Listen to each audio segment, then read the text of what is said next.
Well, we're in our hotel in Jerusalem. We've just attended this amazing international conference at Yad Vashem. Could you introduce yourself and tell us the work you're doing? My name is Otto Ruhl. I'm from Denmark. I worked for many, many years with Holocaust education, you could say now, for more than 25 years. I have been a high school teacher, but I was also involved when we had a Center for Holocaust and Genocide Studies in Denmark. Unfortunately, we don't have it anymore, but I'm involved in other projects about Holocaust education in an organization called Humanity in Action. And in the Ministry of Education, I'm part of groups that give good advices to the ministry. And just before I ask you more about your current work, what happened to the centre in Denmark? Why is it gone?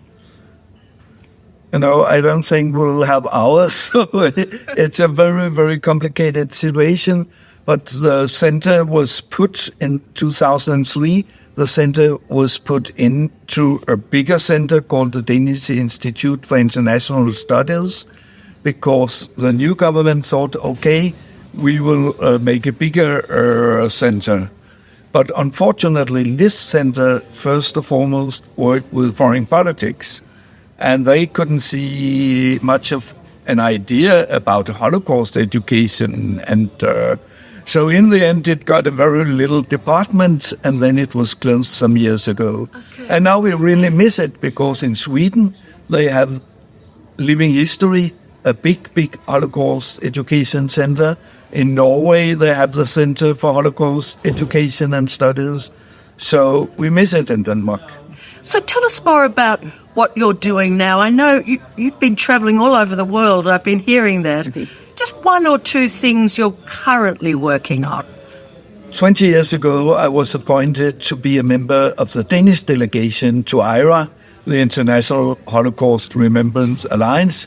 We've heard a lot about IRA the 4 last days here in Jerusalem, because IRA, for instance, made a definition of anti-Semitism that most governments have accepted. Australia, of course, is also a member of IRA. And so I became a member of the Danish delegation. Then 2 years ago, I retired from the high school, but I was asked to stay in the Danish delegation because I was the one who had most experience from this work. So now I'm the little Roma committee, but of course take part also in the meeting of the education working group. And just tell us a little about the Roma committee.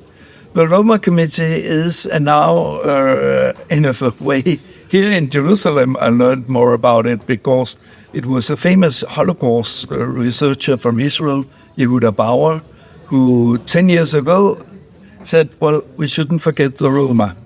And just explain who the Roma are for people who know nothing. The Roma are the people who mostly in popular language is called gypsies, people wandering around. But we have had, in the last very meetings, we have tried to get a definition about who are the Romas, and we didn't end up, because they are very different groups and they don't all define themselves as Roma. And in a way, it's a bit strange that I'm in this group, because in Denmark we didn't have any Romas during World War II, so the interest in Denmark is not big. But of course, it's an important part of the Second World War. It's a part of the Nazi atrocities during World War II. And we should also work, in my opinion, very much more with the killing of disabled persons, because that's a chapter where Denmark would have more interest and more to say. Can I just ask you, you're obviously you've had many years of engagement in trying to teach the history of the Holocaust and to learn the lessons to make the world better today. You know, that's its fundamental purpose. What have you found most interesting or thoughtful from this conference you've just attended in Jerusalem at Yad Vashem? The most interesting thing and the most challenging thing is the theme teaching about the Holocaust in these months with rising anti-Semitism all over. I was shocked when I learned that the Australian Teachers Organization had made a clear solidarity declaration towards the Palestinians. They seem to forget who started this terrible war. And I learned that some Australian teachers had left the teachers' union of this reason. But I think we also heard from Denmark or from Sweden. There was a lecture about a Swedish lady who told about the hard challenges teaching the Holocaust in Sweden just now. Yes.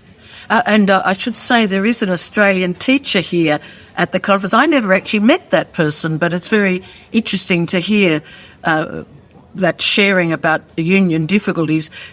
I guess what has struck me is, even though we're from 39 different countries, such similar dilemmas for teachers in the classroom about how to integrate the education of history with the passionate concern of many young people about what's happening in Gaza, which of course they're seeing on their media screens.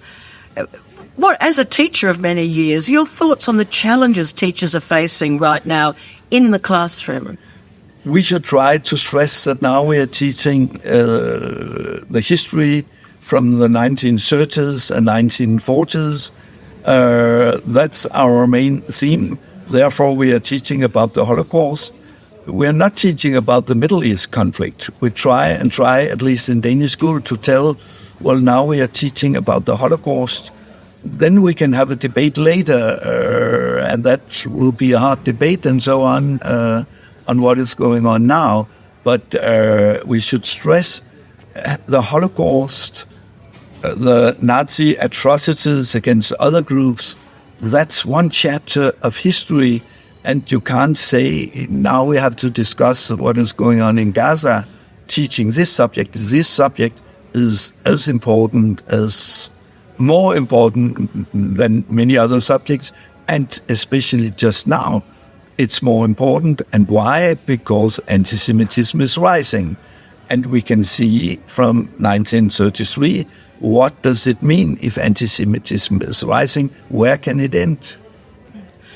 Just finally, I've learned as an Australian, I didn't know that in many European countries and some states in the United States and elsewhere, Holocaust studies are compulsory. Can you just give a snapshot of the European education systems and how widespread Holocaust compulsory subjects are?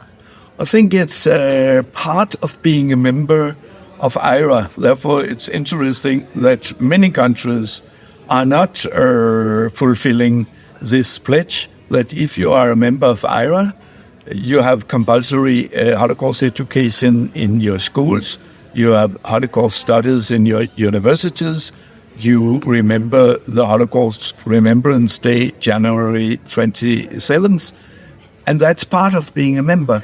But also in Denmark, only 2 years ago, Holocaust education became compulsory. And some states will say we don't have a united life, we only have to take Germany. They have 16 different states with 16 different education systems. So it's not for sure that you can say it's compulsory in Germany, but I think it's compulsory in most German states. We heard yesterday that in the US, it was not compulsory in many of the states, and therefore there's a big lack of knowledge among American youth, and that could be the reason for these demonstrations just now, with people not knowing anything of what happened in the 20th century. Thank you so much. It's been such a pleasure to meet you. Thank you, and a pleasure to meet you too.